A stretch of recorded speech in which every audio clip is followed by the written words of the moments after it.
Most days in Cloverfield Meadow started gently. The dew sparkled, bees hummed, and the soft breeze carried the scent of wild clover. Usually it was peaceful, but not today. A loud sound could be heard. Curtis, the caterpillar, jolted awake on his leaf. What is that noise? Rollo, the beetle, nearly dropped his favorite pebble.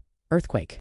Sally the snail blinked slowly. 2 whole blinks. It feels vibrate. The 3 friends followed the booming rhythm. As they reached a warm, flat rock near the meadow's edge, they found the source.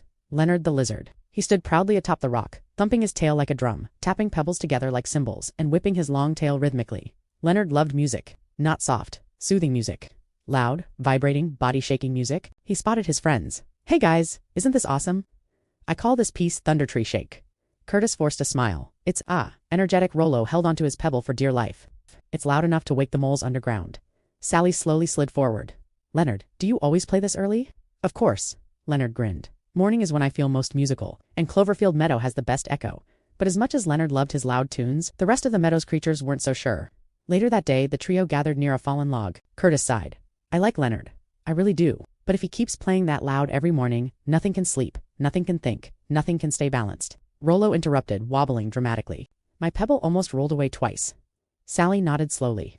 We need to talk to him. Curtis hesitated. But I don't want to hurt his feelings.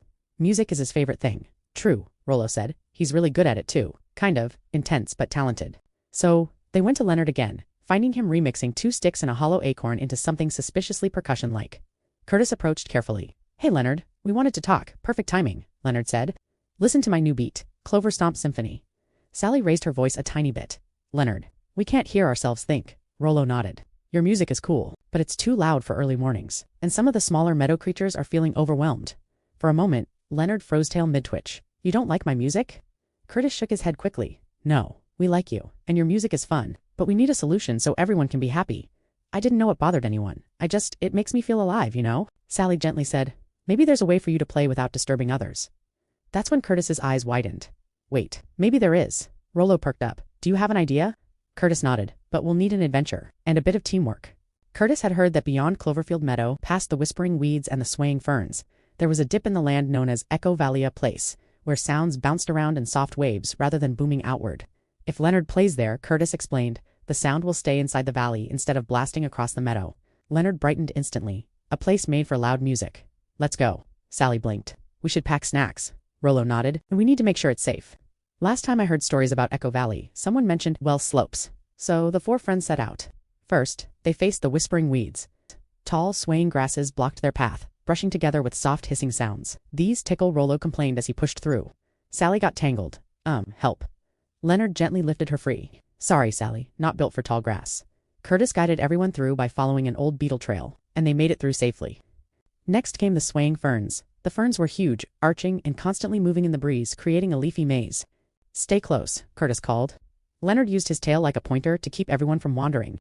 Sally followed behind, leaving a shiny trail so no one got lost. Finally, with teamwork, they reached a sloping dip in the land Echo Valley.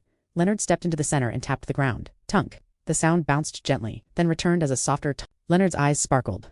This is amazing. He tested a beat. Boom, dash, bow, bow. Chak. It was loud for him, but quiet and gentle for everyone else. Rollo sighed with relief. My pebble didn't even jiggle. Curtis nodded. This way you can play as loud as you want without shaking the whole meadow. Sally smiled. Everyone wins. Lenard beamed. You guys are the best. Back in Cloverfield Meadow, everyone noticed the mornings were peaceful again. Birds chirped, leaves rustled. No boom chak, jolting anyone awake. But in the afternoons, creatures began wandering toward the path leading to Echo Valley, because that's where Lenard held his daily loud jam session. Curtis danced like a wiggly green noodle. Rollo clacked pebbles together in rhythm. Sally gently tapped her shell like a tiny drum. Lenard played his heart out loud, joyful, energetic, but contained safely in the valley. He had never been happier. One day, he said, thanks for helping me find a way to enjoy my music and keep Cloverfield Meadow peaceful. Curtis smiled. That's what friends do. And because of it, Sally added, we made the meadow even better. Rollo held up his polished pebble, and my pebble hasn't rolled away once. Lenard laughed, his tail tapping a new beat. Ready for today's song? Curtis grinned. Always. And as the music bounced happily around Echo Valley, Cloverfield Meadow enjoyed both peace and rhythm, each in the right place and time. The end.